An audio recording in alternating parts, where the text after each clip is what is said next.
बिस्मिल्लाहिर्रहमानिर्रहीम। Newton law of motion हम पढ़ रहे थे, उसमें हमने फ़र्स्ट लॉ को अच्छे तरीके से पढ़ लिया था। अब आते हैं सेकंड लॉ ऑफ मोशन पर। अब second law of motion long question के हवाले से बहुत ही इंपॉर्टेंट है। इसको हम पढ़ेंगे कि सेकंड लॉ ऑफ मोशन में क्या बताया जा रहा है। अगर हम इसकी स्टेटमेंट को देखें, मैंने इसके स्टेटमेंट के 3 हिस्से कर दिए हैं, पहला पार्ट, दूसरा और तीसरा पार्ट। तो अब हर हिस्से को मैंने अलग अलग बताना है। अब सबसे पहले हिस्से में कहते हैं कि when net force acts on a body it produces acceleration, कि जब भी किसी जिस्म के ऊपर हम फोर्स लगाते हैं, फोर्स लगाने की वजह से एक्सेलरेशन बनता है in the direction of force, यानी कि जिस डायरेक्शन पर आप फोर्स लगाएंगे उसी डायरेक्शन में एक्सेलरेशन भी बनता है।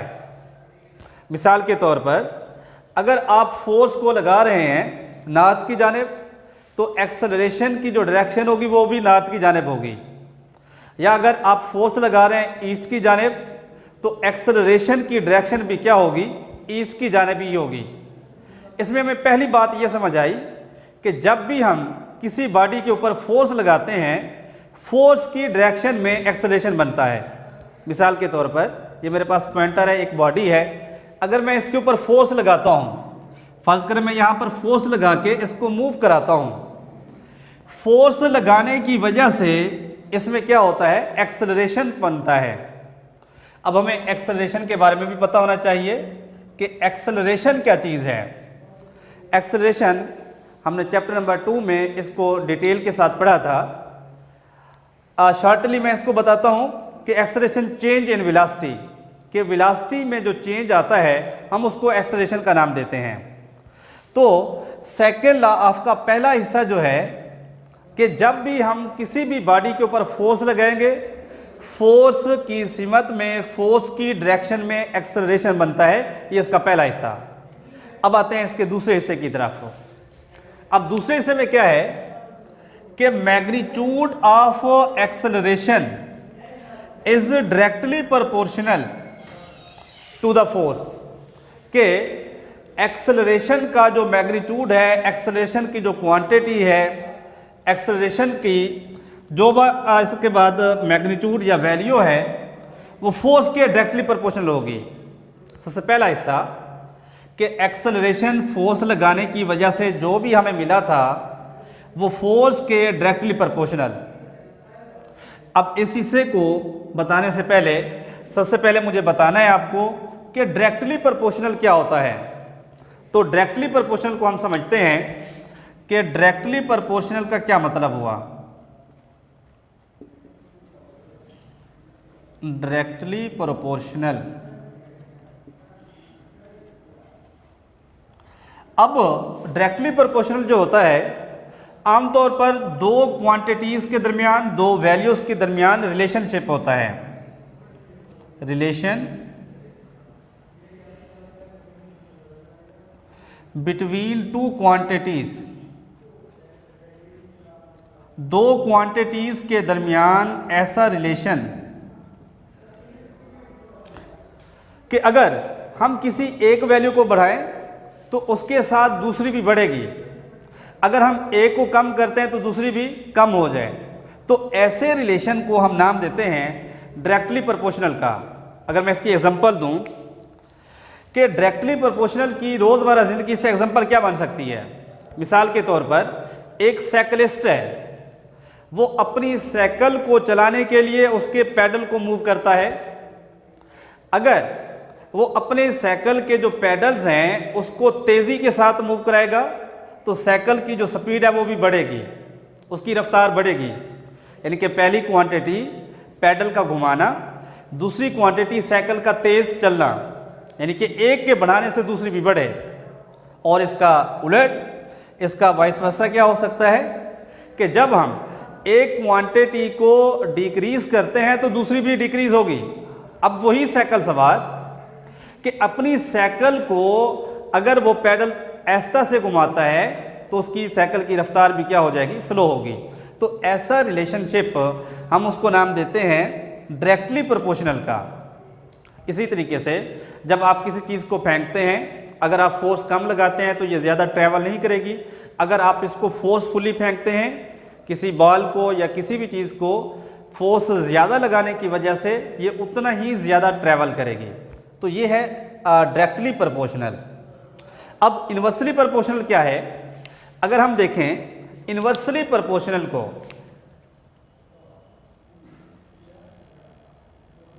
इन्वर्सली प्रोपोर्शनल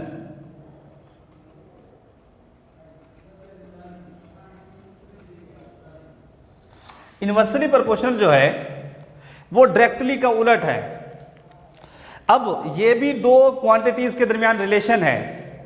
अब ये कैसा रिलेशनशिप कि अगर हम एक क्वांटिटी को इंक्रीज करते हैं, एक क्वांटिटी को बढ़ाते हैं, दूसरी कम हो जाएगी, या इसी तरीके से पहली क्वांटिटी को कम करते हैं तो दूसरी बढ़ जाएगी।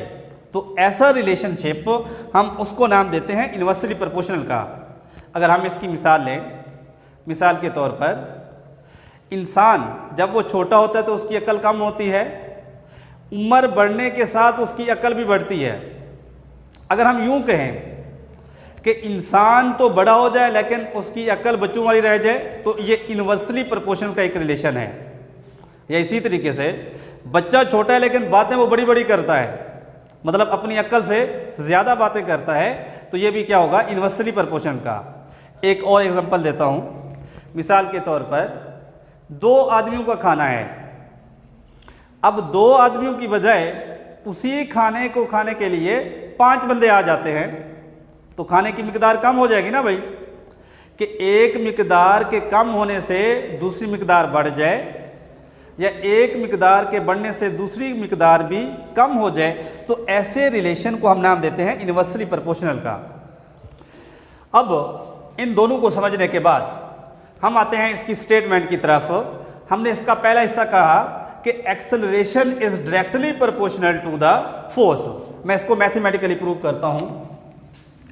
अगर हम इसको मैथमेटिकली प्रूव करें,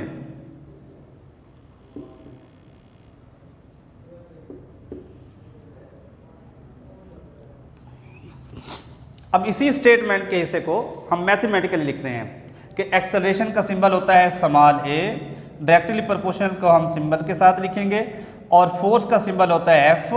मैं इसको इक्वेशन नंबर 1 का नाम दे देता हूं। इसमें हमने क्या कहा कि एक्सेलरेशन जो है फोर्स के डायरेक्टली प्रोपोर्शनल। अब इसका क्या मतलब हुआ? इसका मतलब ये है भाई कि अगर हमारे पास